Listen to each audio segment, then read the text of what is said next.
sien die proef hier agter my is Omnia proef. Dis weer een van ons sogenaamde hoë opbrengsproewe. Nou dis proewe wat die afgelope 8 jaar al in die Noordwes besigheidseenheid in al die verskillende areas gedoen is.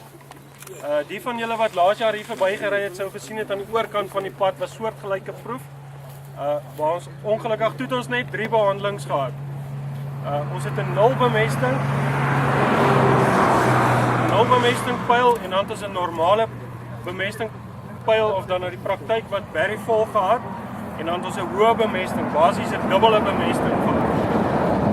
Net vir interessantheid, die resultate wat laas jaar verkry is, op die nul bemesting was daar opbrengs van 3,5 ton. Maar as ons dan gaan kyk na die ekonomie van die opbrengs is, Barry het R1413 gespaar deur nie kunsmis toe te dien nie, maar hy het R4043 verlies gemaak op daai deel wat nie kunsmis gehad het. Om jou skuld met dit. Ja, sou ons dit nou vergelyk met die praktyk. Vir die hoë bemesting was daar 'n marge bo die praktyk, met ander woorde nadat die ekstra bemestingkoste afgetrek is, was daar 'n voordeel van R900 per hektaar. So hulle begin mekaar ons 'n bietjie uitkous. Right, so het ons goed gedink om vanjaar die proef te herhaal. Maar hierdie keer het ek besluit om dit statisties te doen, so ek het 'n Latynse vierkant gedoen. Ons het 5 behandelings en elke behandeling is 5 keer herhaal en is gerandomiseer. En soos julle kan sien op die borde, ons het met 'n flat rate, ons het met 240 kg 4-2 deur die bank geplant. Barry het geweier dat ons weer 'n nul bemesting inbring. So ek sal hierdie keer sal ek die grafiek maar deur 0 doen. Right, dan het ek 'n voorskrifkaart geskryf wat julle gesien het, daai applicator van hom. So die verskil of die balans op bemesting het ons aan voor die tyd verskillende tempos gegee in terme van NH3 en dan superfosfaat.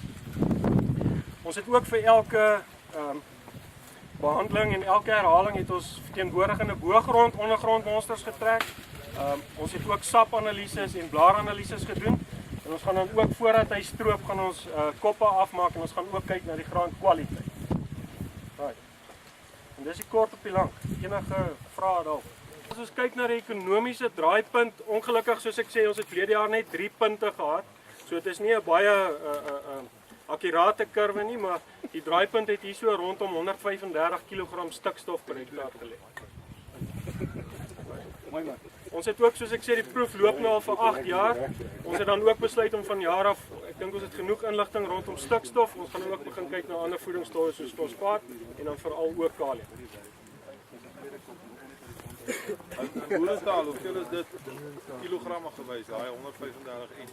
Dis 135 kg N. Ja, dis N, maar as hy nou in die mengsel kom, is 28%. Ja, kyk, Seker met die 400 kg.